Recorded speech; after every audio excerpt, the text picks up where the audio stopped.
Hey, let's talk about commodities. The US Department of Agriculture published its plantings report for crops ranging from soybeans to cotton yesterday, and it certainly made interesting reading, with supplies expected to be tight across the board. We're joined by Erkut Ozer, who's the CEO at Global Trading Enterprises, to discuss it. Erkut, thanks for coming in. Really interesting to see that in the first quarter we had actually quite a mixed performance from commodities. Some of these softs doing well on the back of the higher prices, but more broadly things looking a little bit mixed. How do you expect the second quarter to shape up? Always difficult to predict these external factors, of course. Definitely. The first half of this year we had a bit of liquidation within the softs. They had a tremendous run from the latter half of last year even to the first month in January.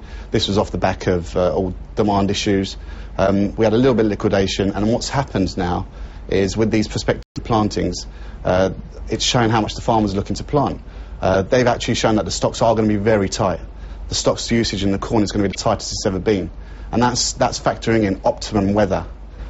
So even if they do plant the right amount, the weather's great, we're still going to have the lowest stocks to usage since 95-96, so prices are going to be very tight. So this is bullish for prices. Bullish for which commodities in particular, do you think? Probably corn, soybeans. They would probably be the most ones that would probably be bullish. Wheat, we're going to probably see a little bit easing off on the wheat. They did say that they'll be planting higher amounts of wheat in this prospective planting, but there is always the factor of weather, and if weather does have a part to play, which it always does, as it did last year, we could see prices really squeeze up this year.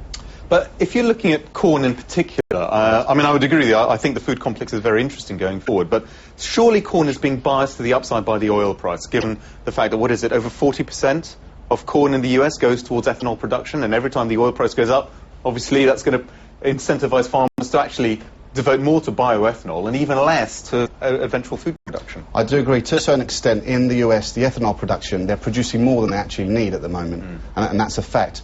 But we cannot ignore the fact that, for example, China for the first time last year imported corn from the US. Since 95-96 they've never done this.